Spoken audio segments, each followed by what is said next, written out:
Hello दोस्तों, सीटीएट की तैयारी में फर्स्ट जो यूनिट है वो है शिक्षा मनोविज्ञान यानी कि एजुकेशन साइकोलॉजी। यहाँ पर आपके सामने एक शब्द हम लोगों ने जानबूझकर नहीं लिखा है वीडियो के शुरुआत में। अब आपके सामने में लिख रहे हैं कि शिक्षा मनोविज्ञान एजुकेशन साइकोलॉजी के बाद आप देखिए यहाँ पर एक शब्द लिखा जा रहा है वर्सेस बाल शास्त्र। ये शब्द हम लोगों ने जानबूझकर यहाँ पर पहले से लिख के नहीं रखा था ताकि आप लोगों का ध्यान यहाँ पर जरूर जाए। बाल शास्त्र कहने का मतलब है कि इसी को इंग्लिश में चाइल्ड पेडागोजी भी कहा जाता है, जिसको कि शॉर्ट में सीटीपी के नाम से जाना जाता है। जब आप सीटीएट की परीक्षा देते हैं तो आपका फर्स्ट जो यूनिट होता है वहाँ पर फर्स्ट सेक्शन जो होता है जिससे कि आपको क्वेश्चन सॉल्व करने होते हैं और 30 क्वेश्चंस आते हैं, वो है आपका बाल शास्त्र यानी कि चाइल्ड पेडागोजी, इसी को शॉर्ट में सीडीपी कहा गया है। आपसे हम यह अगर प्रश्न पूछें कि यहाँ पर हम लोगों ने पहले बाल शास्त्र को क्यों नहीं लिखा, हम चाहते तो पहले लिख सकते थे लेकिन इसलिए नहीं लिखा क्योंकि भले ही ऊपर से देखने में शिक्षा मनोविज्ञान यानी कि एजुकेशन साइकोलॉजी और चाइल्ड पेडागोजी भले एक समान लगता हो, इनके काम भी ऊपर से देखने में एक समान लगते हो, लेकिन आप गौर से जब देखिएगा तो इन दोनों में कुछ बेसिक अंतर है। हम इन दोनों के मतलब को भी समझेंगे, इन दोनों के बीच का क्या अंतर है इस बात को भी समझेंगे, क्योंकि कहीं पर भी इसको समझाया नहीं जाता है। और कुछ लोगों के मन में अगर यह प्रश्न आ रहा है कि हम लोग आखिरकार शिक्षा मनोविज्ञान को क्यों पढ़ रहे हैं, क्योंकि आगे के आपके जितने भी चैप्टर्स होने वाले हैं सीटीटी की तैयारी में वो सारे के सारे यहीं से स्टार्ट होंगे, क्योंकि यह वो पिलर है जिसके आधार पर, जिसके बेस पर पूरा मकान खड़ा होगा आपका सीटीएट का। तो इसलिए यहाँ पर इसको समझना बहुत ज़्यादा जरूरी है। तो आइए शुरुआत करते हैं समझने का। सबसे पहले हम लोग ये भी देख लेते हैं कि आप जैसा कि देख रहिएगा कि आपके सामने बोर्ड पर सारा कुछ लिख के डाल दिया गया है, क्योंकि बहुत लोग बोलते हैं कि सर हम लोग को नोट्स बनाने में बाद में बहुत प्रॉब्लम होती है। तो उन लोग को नोट्स बनाने में कोई भी दिक्कत नहीं हो, इसलिए सारा कुछ आपके सामने में लिख के रखा गया है। आप बस यहाँ पर जो समझाया जा रहा है उसको समझिए ताकि आपके दिमाग में इस तरीके से फीड हो जाए कि आप जब सीटीएट के एग्जाम में जाते हैं तो वहाँ पर आपको ये महसूस हो कि मैं स्वयं आपके साथ बैठकर आपका कलम पकड़ाकर आपको आंसर लिखवा रहा हूँ, ये महसूस होगा आपको वहाँ पर। तो आइए शुरुआत करते हैं। सबसे पहले आप लोग देखिए कि यहाँ पर लिखा गया है शिक्षा मनोविज्ञान दो शब्दों से बना है, शिक्षा और मनोविज्ञान। आप अगर इन दोनों शब्दों का अलग अलग अर्थ समझ लेते हैं और इन दोनों शब्दों के अर्थों को एक साथ रख के देखते हैं तो आपको पूरा मीनिंग निकल कर आ जाएगा कि आखिरकार शिक्षा मनोविज्ञान कहने का क्या मतलब है। शिक्षा का अर्थ अगर आपसे हम पूछे तो आप में से कोई भी बता सकता है कि शिक्षा वह प्रक्रिया है जिसमें किसी को कोई चीज सिखलाई जाती है। जैसे कि आपको हम अभी शिक्षा मनोविज्ञान के बारे में समझा रहे हैं तो आपको शिक्षा दे रहे हैं, क्योंकि आप यहाँ पर समझने का प्रयास कर रहे हैं कि आखिरकार ये चीज है क्या। तो यहाँ पर आपको शिक्षा दी जा रही है। तो शिक्षा का सिंपल मतलब अगर देखा जाए तो शिक्षा सीखने और सिखाने की प्रक्रिया है। सिखाया किसके द्वारा जाता है? शिक्षक के द्वारा सिखाया जाता है। और सीखता कौन है? शिक्षार्थी सीखता है, यानी कि बच्चे सीखते हैं। ये बच्चे शिक्षकों के द्वारा सिखलाए जाते हैं। यहाँ पर ध्यान देने की बात है कि दूसरा शब्द जो आपके सामने में लिखा गया है ये है मनोविज्ञान। यानी कि मनोविज्ञान का क्या अर्थ है? मनोविज्ञान विज्ञान की वह शाखा है जिसमें आदमी के व्यवहार का, उसके व्यक्तित्व का, उसके चिंतन प्रक्रिया का, यानी कि वह किस तरीके से सोचता है, उसका व्यवहार कैसा है, वह किसी खास तरीके का व्यवहार क्यों करता है, उसकी पर्सनालिटी किस तरीके से डेवलप होगी, वह चोर बनेगा या समाज में अच्छा आदमी बनेगा, इन सब चीजों का अध्ययन किया जाता है। तो आप इन दोनों को साथ में मिलाकर देखिए तो लिखा भी हुआ है कि अर्थ है कि शिक्षा मनोविज्ञान का अर्थ दिया गया है कि शिक्षा संबंधी मनोविज्ञान, यानी कि वो मनोविज्ञान, वो साइकोलॉजी जिसमें बच्चों को किस प्रकार से सिखाया जाए, बच्चों के सोचने का प्रक्रिया क्या है, बच्चों की पर्सनालिटी किस तरीके से डेवलप होती है, उनका ग्रोथ कैसे होता है, उनका विकास कैसे होता है, इन सब चीज़ों का वैज्ञानिक तरीके से अध्ययन किया जाता है, उसको शिक्षा मनोविज्ञान कहा गया है। ध्यान रखना है, ये डिफिनीशन आपसे कभी भी सीटीएट के एग्जाम में नहीं पूछा जाएगा। जहां डिफिनीशन की जरूरत होगी या पॉइंट की जरूरत होगी कि ये पॉइंट सीटीएट के हिसाब से इंपॉर्टेंट है, वहां मैं आप लोगों को यहाँ पे मार्क कर दूंगा। लेकिन समझने के हिसाब से ये जरूर है, क्योंकि आप जब तक इसको नहीं समझेंगे, आगे कितना भी पढ़ा दिया जाए, आपके मन में उधेड़ बुन चलते ही रहेगा कि आखिरकार हम लोग ये चीज़ पढ़ ही क्यों रहे हैं। आगे हम लोग इतनी चीज़ों को पढ़ने वाले हैं पूरे सीटीएट के क्रम में, तैयारी के क्रम में, तो हमको ये भी तो पता होना चाहिए कि हम लोग इतना चीज़ क्यों पढ़ रहे हैं। इसलिए पढ़ रहे हैं ताकि आपको बच्चों के मन में क्या चल रहा है, उनके सोचने की प्रक्रिया किस तरीके से विकसित होती है, इस चीज़ की पूरी जानकारी होनी चाहिए। और यह जानकारी आती कहाँ से है? तो शिक्षा मनोविज्ञान से आती है। एक बड़े अमेरिकन मनोवैज्ञानिक हुए हैं, इनका नाम है स्किनर। इन्होंने परिभाषा क्या दी है शिक्षा मनोविज्ञान की, देखिए कि शिक्षा मनोविज्ञान अपना अर्थ शिक्षा से और व्यवहार विज्ञान से लेता है। ठीक है, कहने का मतलब है कि शिक्षा मनोविज्ञान, एजुकेशन साइकोलॉजी का अगर आप मीनिंग देखना चाहिए तो अभी आप लोगों को बताया कि बस वही मीनिंग है कि इसमें आप बच्चों के व्यवहार का अध्ययन करते हैं, उनके चिंतन, सोचने और विकास की प्रक्रिया का अध्ययन करते हैं कि उनमें किस तरीके से ये सब प्रक्रिया का विकास होता है। लेकिन यह प्रक्रिया का जब हम लोग अध्ययन करते हैं तो यह अध्ययन किस तरीके से होता है? तो वैज्ञानिक तरीके से होता है, विज्ञान से, हवा में नहीं, बल्कि हम पहले प्रयोग करेंगे। बहुत सारे मनोवैज्ञानिक हुए, स्किनर हुए, पियाजे हुए, वाइगोत्स्की हुए, चॉम्स्की हुए, इन सब के बारे में हम लोग आगे पढ़ाई करेंगे कि इन लोगों की क्या थ्योरी इतनी इंपॉर्टेंट है कि सीटेट के एग्जाम में बार बार आपसे घुमा कर ये प्रश्न पूछे जाएंगे कि आखिरकार इन मनोवैज्ञानिकों का क्या योगदान है, इन्होंने क्या थ्योरी दी। तो आप ये जानिए कि इन्होंने जब थ्योरी दी होगी तो ये थ्योरी हवा में नहीं दी गई थी, बल्कि सालों साल इनको लगे। खुद पियाजे का अगर एग्जाम्पल ले लीजिए तो पियाजे ने अपने 3 बच्चों के ऊपर कई सालों तक एक्सपेरिमेंट किया था। इस तरह के एक्सपेरिमेंट के बाद पियाजे ने अपनी थ्योरी दी। ये थ्योरी उनका संज्ञानात्मक विकास का सिद्धांत कहलाता है। पियाजे की थ्योरी में हम लोग जब पढ़ाई करेंगे तो वहां पे इस चीज को समझेंगे। लेकिन आप क्या देख रहे हैं कि इतने मनोवैज्ञानिकों का आपका नाम बताया गया है, इन्होंने सालों साल की प्रक्रिया के द्वारा, अध्ययन के द्वारा, प्रयोगों के द्वारा कुछ निष्कर्ष निकाले हैं, हवा में नहीं बता दिया है। आपको जान के बहुत आश्चर्य होगा कि अगर हम 20वीं सेंचुरी से पहले की बात करें, 20वीं शताब्दी से पहले की बात करें, तो इस समय जो बच्चे थे इनको बच्चा समझा ही नहीं जाता था। बच्चों को बड़े के समान ही माना जाता था। यानी कि बच्चों के लिए एक स्पेशल शब्द क्या दिया गया है कि लघु प्रौढ़ या लघु वयस्क।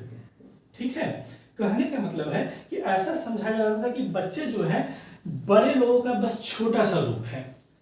इसका नतीजा क्या होता था कि बच्चों के लिए अलग से सोचने की किसी प्रकार की प्रक्रिया नहीं थी। लोग यह नहीं मानते थे कि बच्चों के विकास पर विशेष ध्यान दिया जाना चाहिए, इनके सोचने की शक्ति अलग होती है, ऐसा नहीं सोचते थे पहले लोग। इसका परिणाम क्या होता था? बच्चे अगर गलती करते थे तो उसके ऊपर से उनको पिटाई लग जाती थी। बच्चों के लिए ऐसा कोई भी व्यवहार वर्जित नहीं था जो कि बड़ों के लिए नहीं था। जैसे कि अगर बड़े शराब पीते थे तो बच्चों के लिए भी शराब पीना बुरी आदत नहीं थी। आप अगर हॉलीवुड की कुछ फिल्में देखते होंगे तो वहाँ आप पाते होंगे कि वहाँ के सिस्टम में जो छोटे बच्चे हैं उन लोग के लिए भी शराब हो या फिर कुछ अन्य आदतें हो, ये सब बड़े खुलेआम तरीके से होता है, किसी भी तरीके की कोई पाबंदी नहीं है। आखिरकार इस प्रक्रिया का विकास कहाँ से हुआ? तो 20वीं शताब्दी से पहले अगर आप ले लीजिए, खास करके मध्यकाल में, जो मध्यकाल की हम लोग बात करते हैं, जहां पर आपको आप मान के चलिए मोटा मोटी 14वीं से 17वीं क्या 19वीं शताब्दी 17वीं शताब्दी तक आप मध्यकाल ही रखिए। लेकिन इसके बाद भी अगर आप लेके चलिए तो 19वीं शताब्दी तक यह हाल था कि बच्चों के लिए अलग से किसी तरीके से सोचने की व्यवस्था, इनके बारे में चिंतन की प्रक्रिया, इन पर विशेष तरीके से ध्यान दिए जाने की प्रक्रिया का कोई विकास नहीं था। लोग ऐसा सोचते भी नहीं थे कि बच्चे अलग हैं समाज से। ठीक है, तो बाद में क्या हुआ कि जब पियाजे जैसे वैज्ञानिकों ने अपना संज्ञानात्मक विकास का सिद्धांत दिया तो उसमें उन्होंने बताया कि बच्चे अलग तरीके से सोचते हैं, इनके सोचने की प्रक्रिया अलग तरीके से विकसित होती है। इसके बाद लोगों में एक क्रांति आ गई। लोगों के बीच यह विचार पनपने लगा कि हम लोगों को बच्चों पर भी ध्यान दिए जाने की आवश्यकता है। और इसका नतीजा क्या हुआ, आज के समय में जो आप देखते हैं कि सब सुनते हुएगा कि बाल केंद्रित शिक्षा। ये बाल केंद्रित शिक्षा कहाँ से आई? पहले तो बालक समझा ही नहीं जाता था, तो बाल केंद्रित शिक्षा कहाँ से होती? आज के समय में शिक्षा व्यवस्था में सेंटर में कौन है? शिक्षक नहीं है, बल्कि खुद बच्चा ही सेंटर में है। शिक्षक तो बस एक जरिया है उसको सहयोग पहुंचाने के लिए। तो यहां पर हम लोगों ने देखा कि किस तरीके से शिक्षा मनोविज्ञान में हम लोग जो पढ़ाई करते हैं, यहाँ पे जो थ्योरी है उसका विकास वैज्ञानिक तरीके से हुआ है, बल्कि हवा में नहीं हुआ है। ये एक लंबे समय के अध्ययन का परिणाम है। ओवरऑल आपको कहा जाए, आपसे पूछा जाए कि शिक्षा मनोविज्ञान का क्या अर्थ है, तो आप कह सकते हैं कि शिक्षा मनोविज्ञान में शैक्षणिक समस्याओं का समाधान वैज्ञानिक पद्धति से होता है। शैक्षणिक समस्याएं कौन सी हो सकती है? जैसे कोई टीचर पढ़ा रहे हैं क्लास में और उनके सामने ये चैलेंज है कि उनके क्लास में एक बच्चा है, बड़ा शरारती बच्चा है और एकदम उधम मचाते रहता है, खुद तो पढ़ाई नहीं करता है। और ध्यान दीजिए, ये बच्चा ऐसा है कि दिमाग का बड़ा इंटेलिजेंट है, खुद तो 1-2 घंटे में ही पढ़ाई करके पूरा कवर कर लेता है, लेकिन बाकी बच्चे को क्लास में परेशान करता है, उनको प्रेरित करता है शैतानी करने के लिए। अब इस शिक्षक के सामने चैलेंज क्या है कि क्या इस बच्चे को, जो कि प्रतिभाशाली तो है लेकिन थोड़ा सा शैतान है, इसको क्लास से बाहर निकाल दिया जाना चाहिए, या फिर ऐसा करना चाहिए कि इस बच्चे को बाकी छात्रों के साथ मिलाकर ही पढ़ाना चाहिए। ये भी एक चैलेंज है। एक चैलेंज और क्या हो सकता है शिक्षक के सामने में, कि आपकी कक्षा में अगर कोई दिव्यांग बालक है जिसको कि कम दिखाई देता है, ठीक है, अब इस बच्चे को आप कैसे पढ़ाएंगे? क्योंकि इस बच्चे को बोर्ड पर आप क्या लिख रहे हैं, यहाँ पे बोर्ड पर सामने में क्या लिखा गया है ये अच्छे से दिखाई नहीं देता है, और अगर अच्छे से दिखाई नहीं देगा तो भला कैसे पढ़ पाएगा? तो ये सब जो है आपके सामने, जब आप शिक्षक बनेंगे तो शैक्षणिक समस्याएं आती ही रहेंगी, और इन समस्याओं का समाधान कैसे करना है यह कौन बताता है? शिक्षा मनोविज्ञान बताता है। और इसी यहाँ पर लिखा गया है कि यह वैज्ञानिक स्वरूप से युक्त है। पहले ही बता चुके हैं कि वैज्ञानिक स्वरूप का क्या मतलब है, कि विज्ञान पर आधारित है, एक रिसर्च के बाद ठोस परिणाम, इसका निष्कर्ष निकल के सामने में आया, हवा में बातें नहीं की गई। अब हम आगे समझेंगे एक एक करके कि आखिरकार शिक्षा मनोविज्ञान के उद्देश्य क्या है। इन उद्देश्यों को आपको ध्यान में रखना जरूरत है, क्योंकि ये इन उद्देश्यों के आधार पर आपके सीटीईटी के एग्जाम में 1-2 क्वेश्चन फ्रेम किए जा सकते हैं। वो पूछ सकते हैं कि आखिरकार आप बता ही दीजिए कि शिक्षा मनोविज्ञान आप इतना पूरा पढ़ के आए हैं, सीडीपी के बारे में आप एग्जाम देने आए हैं, और सबसे पहले तो यह बताइए कि आखिरकार सीडीपी हम लोग पढ़ते हैं। अच्छा ध्यान दीजिएगा, सीडीपी यहाँ पे बोल रहे हैं, हम पहले भी बता चुके हैं कि सीडीपी थोड़ा सा अलग है शिक्षा मनोविज्ञान से। इसकी चर्चा हम बाद में करेंगे, इसी वीडियो में अंत में करेंगे। लेकिन अगर आपसे पूछ दिया जाए कि शिक्षा मनोविज्ञान के ही अर्थ बता दीजिए, उद्देश्य बता दीजिए कि आखिरकार क्यों हम लोग पढ़ाई करते हैं, या सीडीपी के आप उद्देश्य बता दीजिए कि क्यों पढ़ाई करते हैं। सीडीपी का उद्देश्य भी लगभग इसी के समान है, थोड़ा सा बस अंतर है। इस अंतर को हम लोग अंत में समझेंगे। यहाँ आपके सामने अंतर लिख के भी रखा गया, अंतर का आधार क्या है समझेंगे।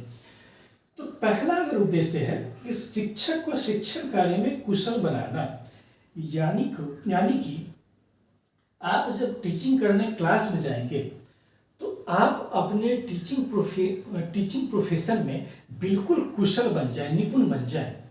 ये निपुणता आपको आएगी कहाँ से? जब आपको बच्चों के विकास के बारे में, उनके चिंतन की प्रक्रिया के बारे में संपूर्ण जानकारी होगी, उनके व्यवहार के बारे में जानकारी होगी, उनकी जरूरतें क्या है, उनकी आदतें क्या है, इन सब चीज़ों के बारे में जब आपको जानकारी होगी, तब आप शिक्षण कार्य को क्लासरूम में बहुत अच्छे तरीके से कर सकते हैं। आपको पता ही नहीं होगा, बहुत सारे लोग ये सोचते हैं कि बीएड कोर्स करने का क्या फ़ायदा है, डीएलएड कोर्स करने का क्या फ़ायदा है। यहाँ पर यह फ़ायदा है कि आपको इन सारी चिंतन प्रक्रिया से अवगत कराया जाता है कि बच्चे किस तरीके से सोचते हैं, बच्चे किस तरीके से विकसित होते हैं। जब आपको इस प्रक्रिया की जानकारी होगी तब आप बच्चों के समान, उनके अनुरूप बनकर पढ़ाई करवाएंगे उनको क्लास में। नहीं तो आप क्या करेंगे, पहले क्या होता था, मास्टर साहब क्लास में छड़ी लेकर घुस गए और सवाल एक दो पूछ दिया, आया तो आया, किसी को नहीं आया तो बस अब छड़ी से सबको पीटना स्टार्ट कर दिया। लेकिन अब क्या है, एनसीएफ 2005 कहता है कि जी नहीं, ये छड़ी का प्रयोग नहीं करना है, छड़ी का प्रयोग कीजिएगा। तो अब तो वैसे भी एनसीएफ भी मना करता है, और इसके साथ साथ छड़ी का प्रयोग करने पर तो पता ही आजकल क्या होता है, आपके जो गार्जियन होंगे, पेरेंट्स होंगे, वो आप पर चींटी की तरह लपट जाएंगे। तो ये भी एक समस्या शिक्षकों के सामने में रहती है, खास करके बिहार उत्तर प्रदेश में तो समस्या बहुत ही ज़्यादा है। दूसरा जो उद्देश्य है कि शिक्षण विधि के चयन में सहायता प्रदान करना। आप कक्षा में जा रहे हैं, छोटी कक्षा में जा रहे हैं, क्लास 1 to 5 के टीचर बन रहे हैं, और 1 to 5 में आप जाके क्या कर रहे हैं कि ऐसे हाथ बांध के खड़े हो जा रहे हैं और बच्चों को पढ़ा रहे हैं कि हेलो बच्चों, आज हम लोग पढ़ेंगे कबूतर के बारे में। ठीक है, कबूतर के बारे में आपने रीडिंग करवाना स्टार्ट कर दिया कि किताब निकाल लो और पहला पैराग्राफ जो है पढ़ना स्टार्ट करो कि कबूतर की कहानी क्या थी। उड़ता कबूतर जा रहा था, जाल में फंस गया। ठीक है, ऐसा नहीं चलेगा काम, क्योंकि आप छोटी कक्षाओं के बच्चों को जब लेक्चर मेथड से यानी कि व्याख्यान विधि से पढ़ाएंगे, प्रोफेसर साहब की तरह क्लास में खड़े होकर कैसे पढ़ाएंगे, बच्चे आपको सुनने में रुचि नहीं लेंगे। इसलिए रुचि नहीं लेंगे क्योंकि वे छोटे बच्चे हैं, उनके सोचने की प्रक्रिया ही अलग है। उनके दिमाग में यह क्षमता है कि वो अपने आसपास की चीज़ों को देखकर सीखना चाहते हैं। वो ज्ञान का खाली डिब्बा नहीं है जिनको कि आप चाहते हैं कि अपने ज्ञान से हम इसको भर दें, ऐसा नहीं है। भूल के भी कभी यह नहीं सोचना है कि बच्चे खाली दिमाग होते हैं या खाली डब्बा होते हैं। आपको छोटी कक्षाओं में क्या करना होगा, प्रदर्शन विधि से पढ़ाना होगा। ठीक है, आप गए, एक्शन किए, ड्रामा किए, नाटक कर रहे हैं आप, उनके सामने में अगर हाथी को आपको दिखाना है तो आप ऐसे ऐसे सूंड हिलाकर दिखा रहे हैं कि हाथी इस तरीके का होता है, वहां पर ये मेथड आपको काम करेगा, न कि आपका लेक्चर मेथड काम करेगा। तो इसलिए कहा गया है कि उचित शिक्षण विधि के चयन में शिक्षकों को सहायता प्रदान करता है यह शिक्षा मनोविज्ञान। आपको पहले से पता होगा कि आपको कहाँ पर किस मेथड का अप्लाई करना है। आप डॉक्टर बनेंगे और आपको यह नहीं पता होगा कि किस पेशेंट को कौन सा दवा देना है, कहाँ पे कौन सा इंजेक्शन देना है, तो आप क्या करेंगे, गलत इंजेक्शन लगा देंगे तो उसका आप मर्डर कर देंगे उस पेशेंट का। तो आप जब शिक्षक बन रहे हैं तो आप एक डॉक्टर भी बन रहे हैं। किसके डॉक्टर, बच्चों के डॉक्टर आप बन रहे हैं, ताकि आपको क्या करना है कि उचित दवा, उचित सुई का आपको जानकारी हो कि कहाँ पर कौन सी दवा सुई देनी है, ताकि वो बच्चा बिल्कुल फिट हो जाए। थर्ड यहाँ पर क्या लिखा गया है कि छात्रों की क्षमता पहचानने में मदद करना। एक अच्छे शिक्षक को इस बात की भी जानकारी होनी चाहिए कि उसकी कक्षा में जो शिक्षक, उसकी कक्षा में जो छात्र हैं, उनकी क्षमता किस तरीके से है। अगर 40 बच्चों की ही क्लास होता है, आजकल तो 40 बच्चों से ज़्यादा के क्लास की अनुमति भी नहीं है, तो क्या इस 40 बच्चों की कक्षा में सारे बच्चे एक समान होंगे? बिल्कुल भी नहीं होंगे। कुछ बच्चे आप देखेंगे प्रतिभाशाली आपको बच्चे दिखाई देंगे जो तुरंत सीख लेते हैं। आप बोर्ड पर सवाल यहाँ लिखे नहीं और उनको इस सवाल का उत्तर देने में कोई देरी नहीं होगी। दूसरी तरफ कुछ बच्चे ऐसे आपको दिखाई पड़ेंगे जो मंद अधिगामी हैं, यानी कि ये स्लो लर्नर है, धीरे धीरे सीखते हैं।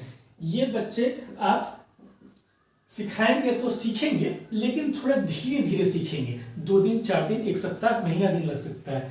इसके साथ साथ कुछ बच्चे 1-2 ऐसे भी दिखाई देंगे जो बिल्कुल नहीं सीख पा रहे हैं, अच्छे तरीके से बिल्कुल नहीं सीख पा रहे हैं। इनके साथ क्या समस्या है कि हो सकता है कि कोई बच्चा ऐसा हो जो अधिगम विकार से पीड़ित हो। इसके बारे में भी हम लोग चर्चा करेंगे, जैसे कि डिसलेक्सिया से। डिसलेक्सिया को एक अधिगम विकार कहा गया है।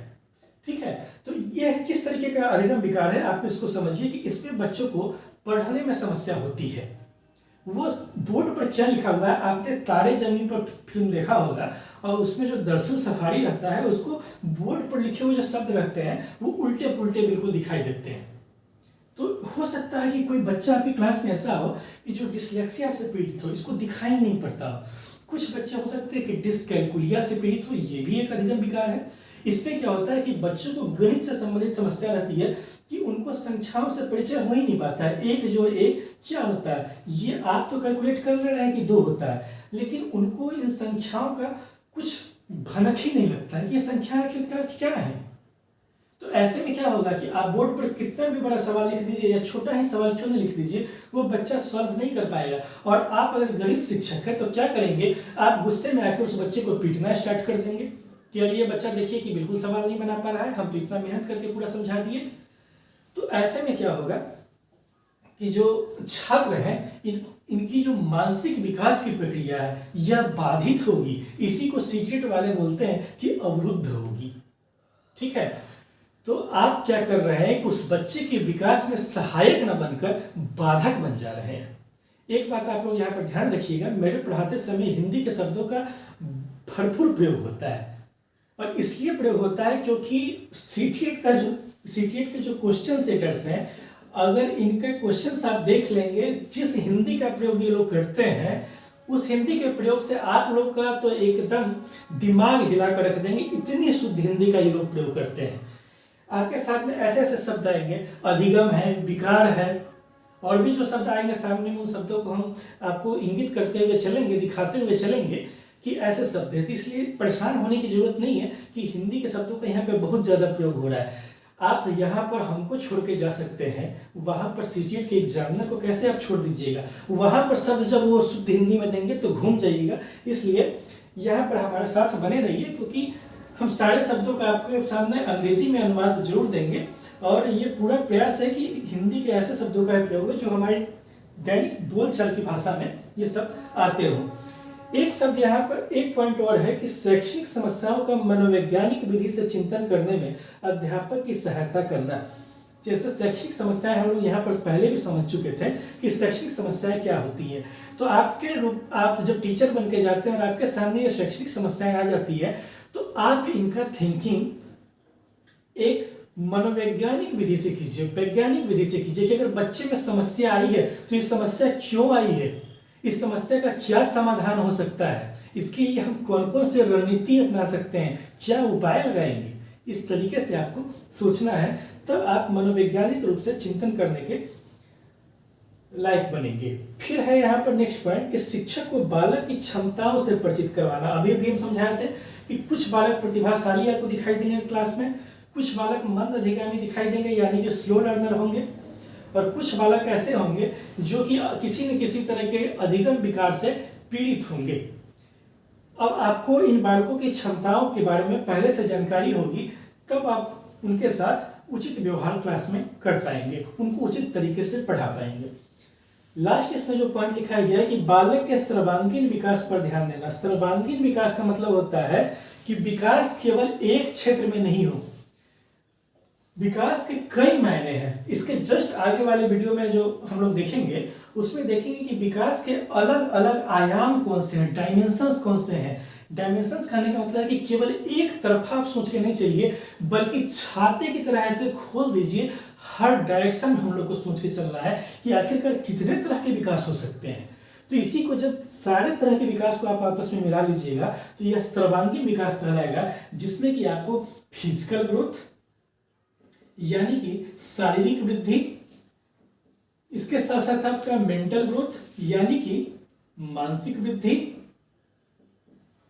इसके साथ आपको संज्ञानात्मक विकास, कोग्निटिव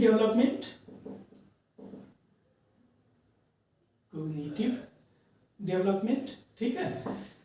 इसके साथ साथ आपको भाषाई विकास यानी कि जो आपका लैंग्वेज डेवलपमेंट है, ये सारे तरीके से आप देख लेते हैं। सिर्फ इतना ही नहीं, इसके अलावा भी आजकल तो आप देखते हैं कि करिकुलम शब्द का प्रयोग किया जाता है, यानी कि आपको बच्चों को सिर्फ सिलेबस पढ़ा के नहीं निकल जाना है। ये बोर्ड पर ये सिलेबस जो बनाया गया है, इस सिलेबस को पढ़ा कर नहीं निकलना है, बल्कि आपको बच्चों को उनके सिलेबस के अलावा उनके क्लासरूम से बाहर निकाल कर ले चलना है, बाहर की दुनिया से परिचित करवाना है कि वो सिर्फ किताबी कीड़ा बनकर न रह जाए, बल्कि उनमें फिजिकल ग्रोथ भी हो। फिजिकल ग्रोथ कब होगा? जब बच्चे खेल में मन लगाएंगे।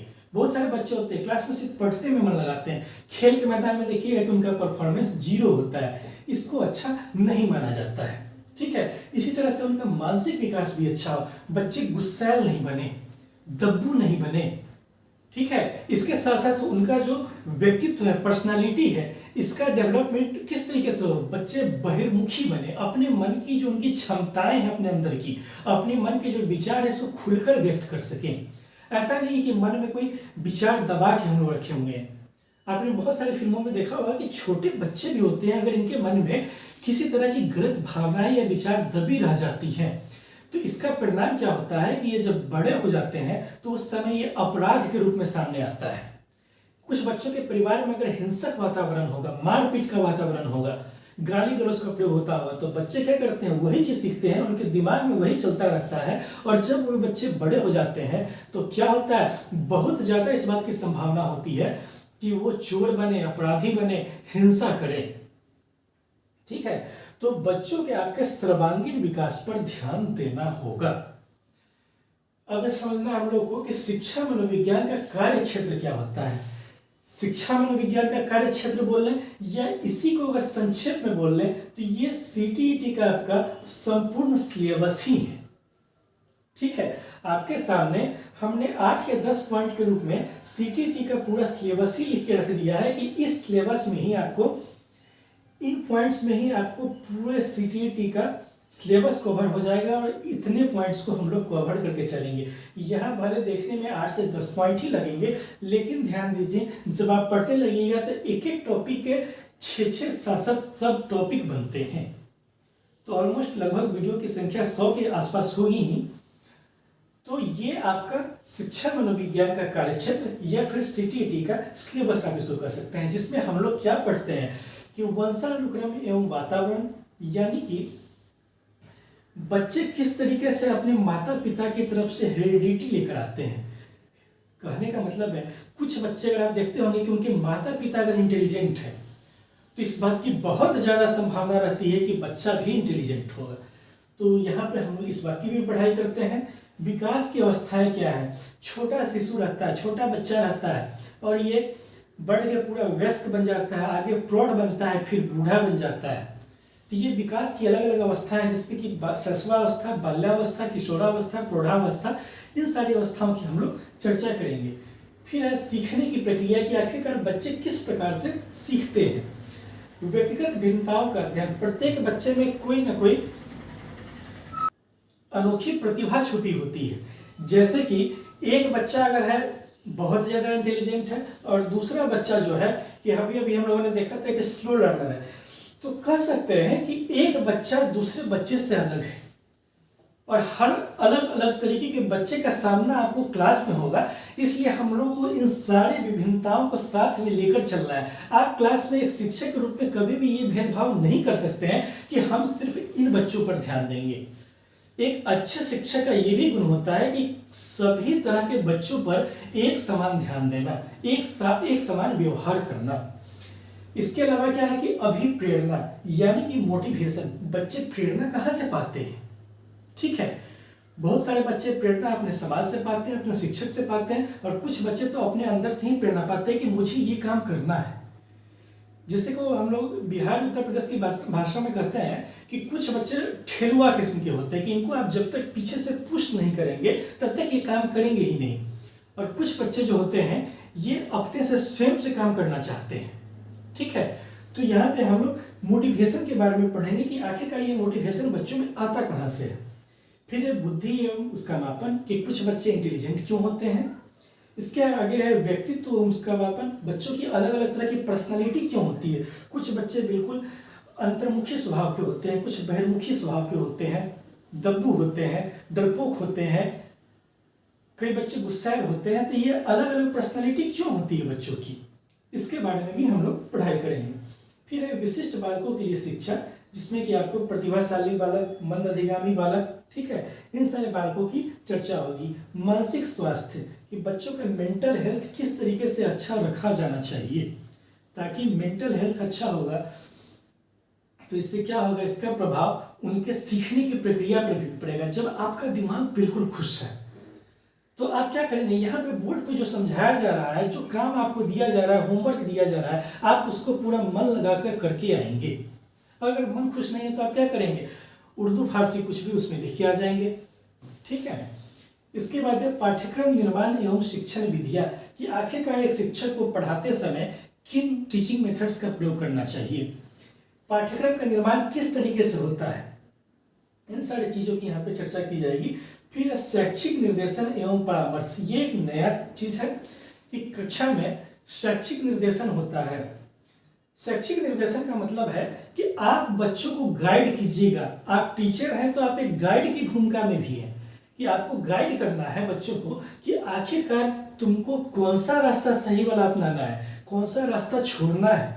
जब आप बच्चों को एक प्रोजेक्ट वर्क बनाने के लिए देते हैं तो बच्चे आपके पास पूछने आते हैं कि सर इस पे A4 साइज पेपर का प्रयोग करेंगे या कौन से पेपर का प्रयोग करेंगे, ऊपर में पिक्चर बनाएंगे या नहीं कवर पेपर पे।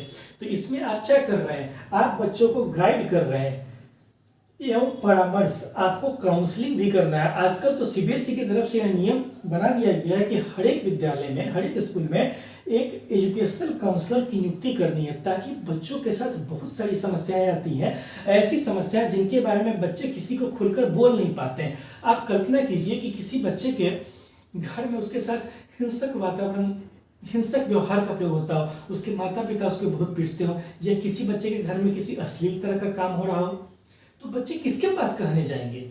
माता पिता के पास हो सकता है, डर से बोले नहीं, आस पड़ोस के लोगों से उनकी उतनी समझ नहीं होती कि उनको पता ही नहीं चलता है कि किसको कहें। तो एक दोस्त के रूप में एक एजुकेशनल काउंसलर की नियुक्ति स्कूल में की जानी चाहिए, जिसके पास बच्चे अपनी समस्याओं को खुलकर बोल सके, उनसे परामर्श ले सके अपने जीवन की समस्याओं के बारे में। फिर है कि शैक्षणिक समस्याएं, शैक्षणिक समस्याएं के बारे में हम यहाँ पे ऑलरेडी चर्चा कर चुके थे, इसलिए फिर से नहीं बताते हैं। और लास्ट है मापन एवं मूल्यांकन। आपको, आप जब इतना काम कर लिए हैं, कक्षा में बच्चों को पढ़ा भी लिए हैं, तो आपको ये भी तो पता करना है कि आखिरकार बच्चों ने कितना सीखा है, इनका परफॉर्मेंस कैसा है। तो इस बात को आप कैसे जानेंगे, जब आप उनका मूल्यांकन करेंगे, असेसमेंट करेंगे। ठीक है, तो यहाँ पर हम लोग इस बारे में भी चर्चा करेंगे। तो ये तो आपको पूरा था कि आखिरकार शिक्षा मनोविज्ञान में क्या पढ़ाया जाता है, हम लोग CDP क्यों पढ़ते हैं, शिक्षा मनोविज्ञान चाइल्ड साइकोलॉजी को क्यों पढ़ते हैं, इस चीज को हम लोगों ने यहाँ पर सीखा है। इसके बाद जो हम लोगों ने वीडियो की शुरुआत में बोला था, इसको हम लोग पहले क्या करते हैं कि मिटा देते हैं। और वीडियो की शुरुआत में हम लोगों ने एक चर्चा की थी कि शिक्षा मनोविज्ञान और बाल शास्त्र में क्या अंतर है। आखिरकार देखने में तो दोनों एक समान लगते हैं, इनके काम भी एक तरह से ही दिखाई पड़ते हैं। इसको पूरा मिटा देते हैं क्योंकि अब यहाँ पर इसका काम नहीं है, और पूरे बोर्ड पर ये आपको फोकस के साथ दिखाई दे। और इस चीज को आप बिल्कुल अच्छे तरीके से समझ लीजिए, क्योंकि आपको शायद ही कोई बताए कि शिक्षा मनोविज्ञान में और चाइल्ड साइकोलॉजी में क्या अंतर है। इस अंतर को भी समझना जरूरी है।